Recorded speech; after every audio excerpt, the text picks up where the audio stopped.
Assalamualaikum warahmatullahi wabarakatuh. Perkenalkan, nama saya Sabrina Rizky Nazifah dari kelas 3C. Nomor mahasiswa saya 2010 6310 458. Di sini saya akan mempresentasikan materi mengenai konsep dasar pembelajaran. Konsep pembelajaran. Dalam memaknai sebuah konsep, maka akan berhubungan dengan teori, sedangkan teori akan berkaitan dengan suatu hal yang dipandang secara ilmiah. Jika teori berhubungan dengan konsep, maka dalam uraian tentang konsep dasar pembelajaran akan tertuju pada landasan ilmiah pembelajaran. Dalam belajar, ada yang dinamakan proses pembelajaran. Proses pembelajaran merupakan suatu upaya yang dilakukan oleh seorang guru atau pendidik untuk membelajarkan siswa yang belajar. Setelah mengalami proses pembelajaran, ada yang dinamakan hasil belajar sebagai sesuatu yang ditentukan oleh usaha seseorang dalam melaksanakan kegiatan belajar. Pada dasarnya, hasil belajar ini ditandai dengan adanya sebuah perubahan tingkah laku secara keseluruhan, baik yang meliputi segi kognitif, afektif, maupun psikomotorik.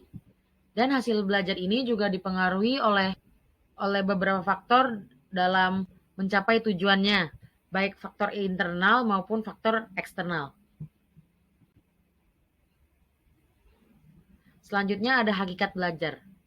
Belajar merupakan aktivitas yang sengaja dilakukan oleh individu agar terjadi perubahan kemampuan diri. Belajar dapat dipandang sebagai proses yang diarahkan kepada tujuan dan proses berbuat melalui berbagai pengalaman. Beberapa pengertian belajar yang dipandang dari tujuan dan proses berbagai pengalaman diantaranya ada belajar merupakan suatu proses, yaitu kegiatan yang berkesinambungan dimulai sejak lahir hingga seterusnya seumur hidup.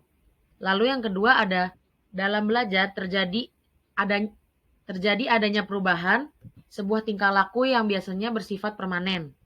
Lalu yang ketiga ada hasil belajar ditunjukkan dengan aktivitas-aktivitas tingkah laku secara keseluruhan. Yang selanjutnya adanya sebuah peranan kepribadian dalam proses belajar, antara lain seperti aspek motivasi, emosional, sikap, dan sebagainya.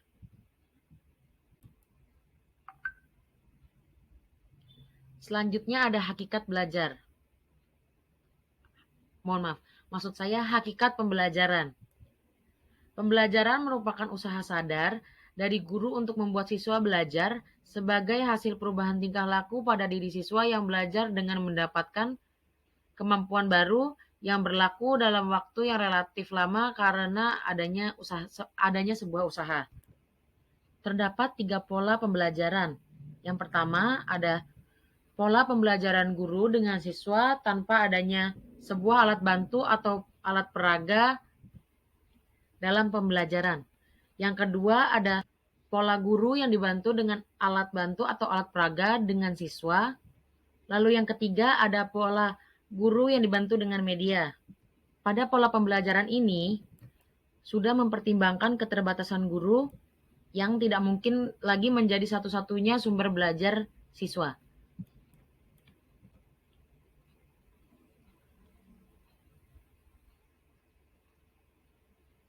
Selanjutnya ada proses pembelajaran.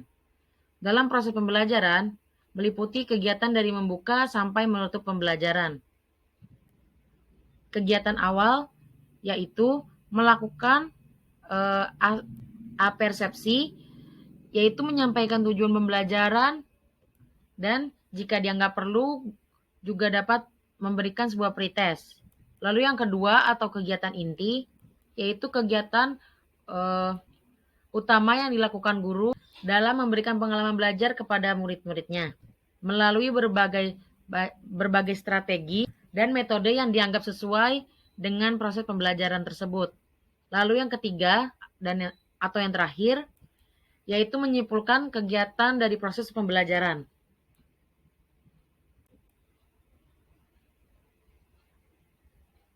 Selanjutnya ada komponen-komponen pembelajaran.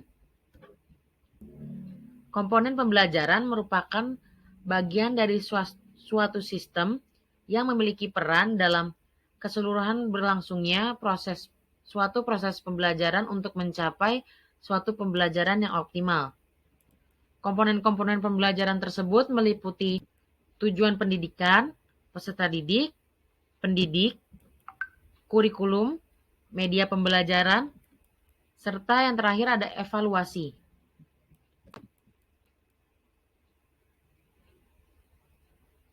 Selanjutnya ada pengertian prinsip-prinsip pembelajaran. Prinsip-prinsip pembelajaran merupakan bagian penting yang perlu diketahui oleh seorang pengajar. Dengan memahami prinsip-prinsip pembelajaran, seorang pengajar dapat membuat suatu acuan dalam pembelajaran, sehingga kegiatan pembelajaran akan berjalan lebih efektif serta dapat mencapai tujuan pembelajaran yang sesuai yang diharapkan. Prinsip-prinsip pembelajaran tersebut meliputi perhatian dan motivasi, prinsip keaktifan, prinsip keterlibatan atau langsung, prinsip pengulangan, prinsip tantangan, prinsip balikan dan penguatan, prinsip perbedaan individual, serta prinsip pengalaman langsung. Sekian presentasi dari saya. Bila ada salah atau kekurangan, mohon dimaafkan. Wassalamualaikum warahmatullahi wabarakatuh.